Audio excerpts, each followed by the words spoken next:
अस्सलाम वालेकुम। आप तमाम दोस्तों को एक बार फिर से खुशामदीद कहते हैं। दोस्तों, आज इस वीडियो में हम ये देखने की कोशिश करेंगे कि यूनाइटेड स्टेट ऑफ अमेरिका ने वर्ल्ड वार वन क्यों ज्वाइन की। आप तमाम दोस्तों को पता है कि यूनाइटेड स्टेट ने वर्ल्ड वार वन जो है वो वर्ल्ड वार वन एंड होने से एक या 1.5 साल पहले जो है वो ज्वाइन की। तो इसकी क्या क्या काजेज़ थे, और बाद में जब यूनाइटेड स्टेट ने ज्वाइन की तो उसके क्या क्या रोल्स थे। आज हम इस चीज़ को देखने की कोशिश करेंगे। अगर हम वर्ल्ड वार वन पे नज़र डालें तो वर्ल्ड वार वन जो है एलाइस और सेंट्रल पावर के दरमियान 1914 से 1918 तक लड़ी गई। एलाइड पावर में France, Soviet union, United kingdom, United state of America ने बाद में ज्वाइन की, और एक दो भी मुल्क थे एलाइस पावर या एलाइड पावर में। अगर हम सेंट्रल पावर में देखें तो जर्मनी, ऑस्ट्रिया हंगरी जो है वो पहले एक मुल्क थे वर्ल्ड वार वन से पहले, और जो है ओटोमन एम्पायर यानी सल्तनत ओस्मानिया जो है वो सेंट्रल पावर का हिस्सा था। दोस्तों, वर्ल्ड वार वन में तकरीबन 16 मिलियंस पीपल जो है उसमें सोल्जर और आम जो सिटीज़न थे उनकी डेथ हुई, और इस जंग ने पूरे यूरोप की जो पॉलिटिकल जो लैंडस्केप है उसको तब्दील करके रख दिया, क्योंकि उसमें जो है ऑटोमन एम्पायर टूट के टर्की और एक दो और मुल्क बने, और इसमें ऑस्ट्रिया हंगरी पहले एक मुल्क थे, वो दो होके ऑस्ट्रिया हंगरी बने। तो इसने जो है वो पूरी यूरोप की जो लैंडस्केप है उसको तब्दील करके रख दिया। दोस्तों, हम देखते हैं कि कौन कौन से काजेज़ थे जिनकी बिना पर अमेरिका ने या यूनाइटेड स्टेट ऑफ अमेरिका ने वर्ल्ड वार वन में हिस्सा ली। तो उसके एक देखें दोस्तों, यूरोपियन कंट्रीज़ के साथ काफ़ी अच्छे ताल्लुकात भी थे, ख़ासकर इकनॉमिकल, क्योंकि यूनाइटेड स्टेट ने का बहुत बड़ी तादाद में लोन एक यूरोपियन कंट्रीज़ को दिया हुआ था। तो अगर एलाइड पावर या यूरोपियन कंट्रीज़ ये जंग हार जाती तो यकीनन इसकी जो डायरेक्ट इम्पैक्ट है वो यूनाइटेड स्टेट ऑफ अमेरिका की इकनॉमी पर पड़ते हैं। तो अमेरिकन चाह रहे थे कि यूरोपियन कंट्रीज़ या एलाइड पावर जो है ये जंग हार जाए, और अमेरिका को ये भी मौका था कि उसने अपने जो रीजन्स थे कैरेबियन और लैटिन अमेरिका में, वहाँ पर उसने इन्वेस्ट किया हुआ था।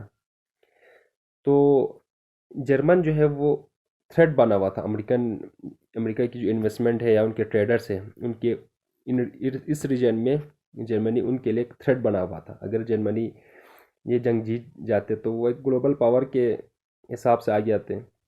तो ये एक फ्यूचर में एक चैलेंज था अमेरिका के लिए इन रीजन्स में। तो इसलिए जो है वो अमेरिका जो है वो इसमें हिस्सा लेते हैं अपनी इकोनॉमी को बचाने के लिए।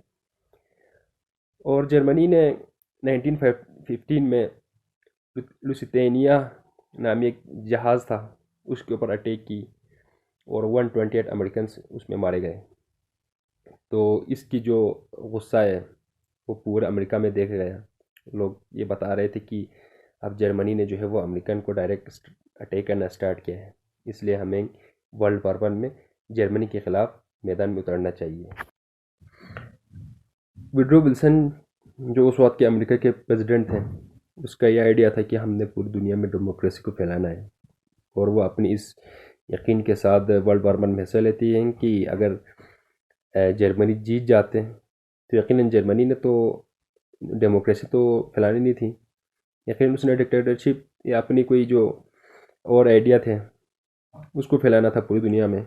तो इसलिए वर्ल्ड अमेरिका या विड्रो विल्सन ये ज़रूरी समझते हैं कि हमारी इन्वॉल्वमेंट जो है वो ज़रूरी है पूरी दुनिया की पीस और डेमोक्रेसी को बचाने के लिए, इसलिए वो वर्ल्ड वार वन में हिस्सा लेते हैं। उसके कुछ कल्चरल टाइज थे दोस्तों यूरोपियन कंट्रीज़ के साथ, जैसे जैसे ब्रिटेन और फ्रांस, उसके साथ जो है वो अपनी हिस्टोरिकल जो वैल्यूज़ थे वो शेयर करते हैं। और अमेरिकन जो उस वक्त के जो पब्लिक थे वो समझते थे कि अगर फ्रांस या ब्रिटेन को कुछ हुआ तो वो ये समझते थे कि यार हमारे एंसेस्टर को या हमारे जो जो जिसके साथ हम हिस्टोरिकल वैल्यूज़ शेयर करते हैं वो ख़त्म हो जाएंगे। तो इसलिए वो एक एहसास क्या कहते हैं हम आहंगी के तौर पर जो है वो वर्ल्ड वार वन में हिस्सा लेते हैं। अगर हम अमेरिका के रोल को देखें तो दोस्तों उसने बहुत ही ज़्यादा अहम किरदार अदा किया था वर्ल्ड वार वन में। यकीनन दूसरे मेजर पावर के हिसाब से तो उसने काफ़ी लेट एंट्री की, लेकिन देर से आए दुरुस्त आए वाली जो है वो बात हुई।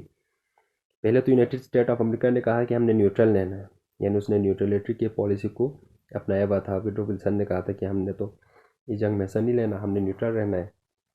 लेकिन बाद में जो काजेज़ थे, हमने जिन जिन कॉजेज़ को डिस्कस किया, उसकी वजह से 2 अप्रैल 1917 को विड्रो विल्सन कांग्रेस से कहते हैं कि आपने जर्मनी के अगेंस्ट वार जो है उसकी बिल को पास करना है। और इस तरह जो है कांग्रेस जो है 6 अप्रैल 1917 को जर्मनी के ख़िलाफ़ जो बिल था उसको पास करते हैं। और इस तरह 1917 में अमेरिका जो है वर्ल्ड वार वन में उतरते हैं। United state world war one में उतरते ही वो एलाइड पावर की जो मिलिट्री है उनके लिए फूड, वेपन और दूसरे जो सप्लाईज हैं इनकी तरसील को यकीनी बनाते हैं। वो अपनी मिलिट्री उतारने के साथ जो है उनको इकोनॉमिकली की सपोर्ट करते हैं। वो काफ़ी तेज़ी से यूरोप के अंदर अपने ट्रूप्स को भेजते हैं और वहाँ पे फैलाते हैं, जिसकी वजह से जर्मनी की दोस्तों हार होती है। और यूनाइटेड स्टेट के जो ट्रूप्स हैं वो सिर्फ इकोनॉमिकली फूड या दूसरे सप्लाईज के ज़रिए सपोर्ट नहीं करते, बल्कि वो कई जंग्स में वो डायरेक्ट लड़ते भी हैं, जिसमें बैटल ऑफ बेलू, battle of sand, battle of मेसू। वहाँ पर यूनाइटेड स्टेट की जो फौज है वो एक ऑफेंसिव की तरह काम करते हैं, जिसकी वजह से जर्मन ट्रूप्स वो पीछे हटते हैं। और इस तरह या जो सेंट्रल पावर की फौज है वो पीछे हटते हैं और इस तरह यूनाइटेड एलाइड पावर है वो ये जंग जीत जाते हैं। दोस्तों 11 नवंबर 1918 के दिन वर्ल्ड वार वन वो ख़त्म हो जाती है। उसके बाद भी यूनाइटेड स्टेट ऑफ अमेरिका बहुत ही ज़्यादा अहम किरदार अदा करती है नेगोशिएशन के मामले में।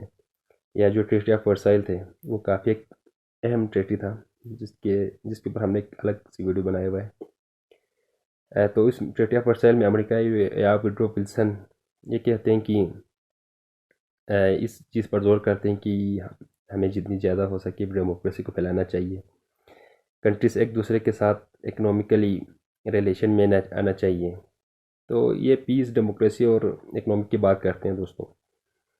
और इसके इम्पैक्ट की बात करें तो वर्ल्ड वार वन के बाद दुनिया यूनाइटेड स्टेट ऑफ अमेरिका को एक मेजर ग्लोबल पावर के तौर पर देखते हैं। और इस जंग का अमेरिका के ऊपर खुद पॉलिटिकली, इकोनॉमिकली और सोशली काफ़ी ज़्यादा असर पड़ा।